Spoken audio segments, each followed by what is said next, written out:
Hi, my name's Jen. I'm from Providence. Well, I live in Cranston now, but I'm from Providence. And it happened to me. It's pretty perfect. A pretty perfect topic for me because my whole life has been filled with a ton of it happened to me moments. Well, first of all, I was in the room. I was born like this.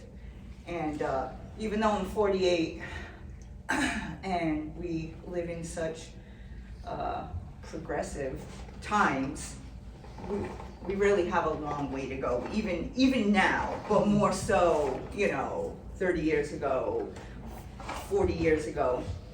But that's not all. That's not the only thing that impacted my life. I come from a very abusive home, both physically and emotionally. The stuff that my siblings and I endured is something I wouldn't wish on anyone. And it conditioned me in a way that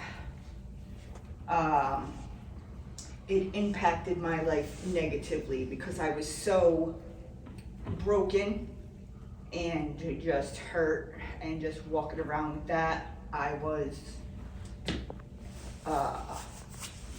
just a child when I left home. I was still a minor because I just didn't want to be there anymore. My sister and I left. My brother stayed. And at first it started out okay because I was living with friends, but then you end up hopping from house to house, right? And then I was homeless, and I was living in abandoned houses, and I was taking care of myself the best way that I knew how, as someone who wasn't really given the correct tools to go through life. Imagine just being a child, not having those tools, and then trying to navigate the world. Like, that's just a recipe for disaster, period. So when I was 21, I went to prison for 2 years. It probably saved my life because I wasn't one of those people who turned to substances or alcohol despite, everything that went on. And a lot of people do. I wasn't that one, but I went down my own separate, terrible road. And I couldn't get out of my own way. I didn't know how to. Any kind of emotion that I had was negative. It was angry. I didn't care about myself. I didn't care about other people. I just didn't care.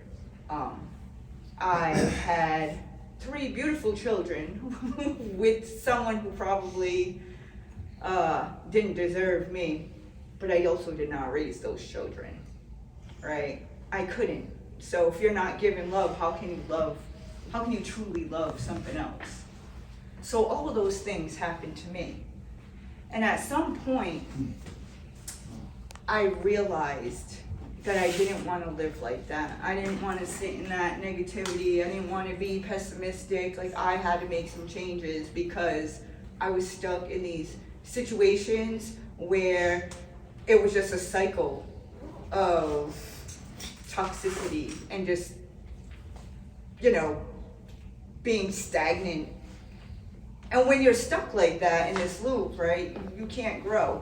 That discomfort is so comfortable because you're used to it. Even though there's some discomfort over here, that if you just step outside of that cycle, right, it's uncomfortable, but it's probably better for you because you can grow over here. And over here, you cannot. So I decided to change my life, and it took such a long time to take these positive philosophies that I read or watched or learned or just picked up along the way.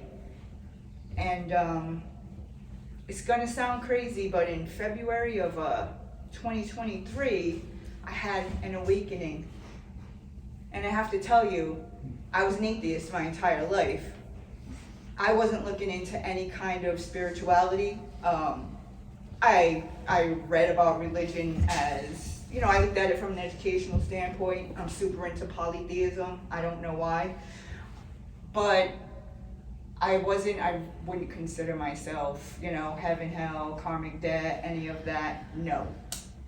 And then, bam, out of nowhere, it was like a light switch. I'm a completely different person than I was.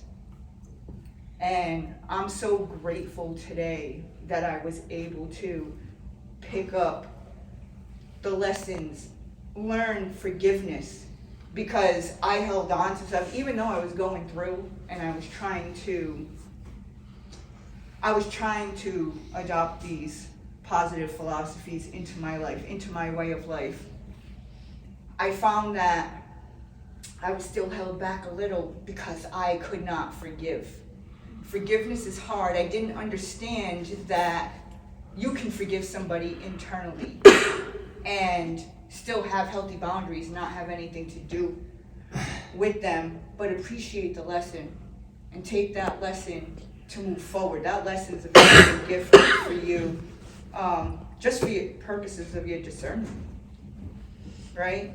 All of that happened to me. And I don't wish the bad stuff happens for anyone, but I do hope that anybody who feels broken or whatever realizes that there's always an I can. Like, because that's an example of having a lot of things stacked against you and changing your life. So it happened to me, and I hope it happens for everyone else.